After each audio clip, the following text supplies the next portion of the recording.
Dans Ecclésiaste 4.12, nous lisons « La corde à 3 fils ne se rompt pas facilement ». Dans les villages, lorsque les gens ont besoin d'une corde solide pour tirer une lourde charge, ils prennent 3 cordes et les tressent. Ainsi, elle devient très solide. Pour comprendre la signification de la triple union, nous devons savoir que Dieu nous créa comme étant une triple personnalité, esprit, âme et corps. Nous voyons dans Genèse 2.7, l'Éternel Dieu forma l'homme de la poussière de la terre et souffla dans ses narines un souffle de vie, et l'homme devint une âme vivante. Voyons de quoi sont composés le corps, l'âme et l'esprit. Les os, les muscles, le sang composent le corps. Les 3 composants de l'âme sont l'intelligence pour penser, apprendre et comprendre, l'émotion pour aimer quelqu'un, comme nos parents, nos frères, nos sœurs, notre mari ou notre femme, nos amis et notre parenté. La volonté pour prendre des décisions. Dieu a donné à chaque être humain une libre volonté par laquelle il peut dire oui ou non. Il ne forcera personne. L'esprit est également composé de 3 parties.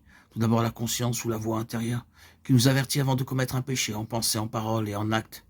Nous devons tuer notre conscience avant de commettre n'importe quel péché. Supposez que je veuille dire un mensonge, ma conscience m'avertit disant « Fais attention, ne dis pas de mensonge ». Mais je dis à ma conscience « Toi, reste tranquille ».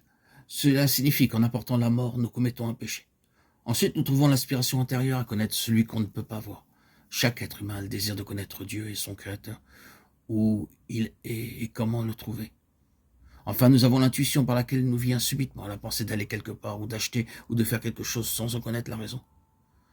Lorsque Dieu créa l'homme, il le créa à son image, à sa ressemblance, Genèse 1.26, afin qu'il puisse avoir une communion ininterrompue avec le Dieu saint et bien-aimé. L'introduction du péché interrompit la véritable communion entre l'homme et le Dieu saint. La parole de Dieu déclare « Poursuivez la sainteté sans laquelle nul ne verra le Seigneur » Hébreux 12.14. Aussi nous lisons dans 1 Pierre 1.16 « Soyez saints car je suis saint ». Et encore dans Matthieu 5.8 « Heureux ceux qui ont le cœur pur car ils verront Dieu ». Ainsi, il est évident que sans la sainteté, nous ne pouvons pas voir Dieu. Par le péché, la mort est entrée dans nos esprits. En tant que pécheurs, nous avons subi une perte sous 3 aspects. Notre esprit est mort, notre âme est enténébrée, notre corps est souillé, bien qu'il fût destiné à être le temple du Saint-Esprit. C'est pourquoi aussi longtemps que nous vivons dans le péché, nous ne pouvons pas ressentir la présence de Dieu, jouir de sa puissance, entendre sa voix, comprendre sa pensée. Nous sommes incapables de goûter sa vraie paix tant que notre esprit est mort. Parce que notre âme est enténébrée, nous faisons un mauvais usage de notre intelligence et de nos sentiments. Nous sommes très égoïstes et orgueilleux, nous entretenons des pensées de haine, de colère, d'amertume, de jalousie, de suspicion et d'entêtement.